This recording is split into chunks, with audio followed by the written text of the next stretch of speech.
So for how to optimize your laser hair removal experience, there's a couple of steps along the way that you can implement to make the most of this whole thing. So with hair removal, step one is to find somebody who's experienced doing this. That seems fairly easy. So you find somebody who does this all the time, who's got good reviews, who's going to be patient and responsive to your needs.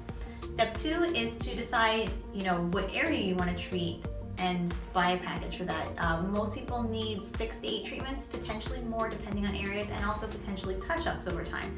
So buying a package, it can be a very cost-effective way to acquire the goals that you're looking to have. Step three is attending the appointments and attending them appropriately spaced apart. So for instance, face is every 4 to 6 weeks. That has to do with the hair growth cycle for that area. For your body, every 6 to 8 weeks, and every about 8 to 10 weeks for your legs. It has to do with how quickly the hairs are growing. Each hair has to be actively growing in order for this to work, and different ones are growing at different times. Step 4 is prepping, obviously the night before or 2 days before. We want you to shave all the hair off down to the surface of the skin. Any hairs above the surface will singe, it transfers heat to your skin. It decreases the effectiveness of the treatment, and it also makes it more painful. We also, need you to have the skin be prepped in a way of not having sun exposure either immediately before or after.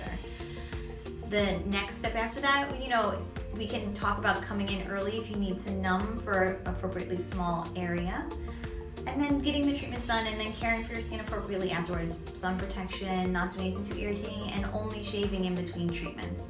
I'd say that's the best way to maximize your treatment. Additionally, as a side note, most people don't even think of this, but you don't want to change the colors of your hair. We prefer you not to be bleaching or even dyeing the hairs to try and maximize the treatment.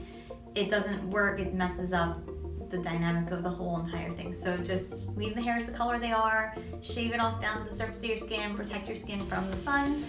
And if you do happen to get sun exposure, we usually ask 2 to 4 weeks for the really inflammation of the sun to fade, not necessarily the pigment. So that's the best way to maximize your laser hair removal experience.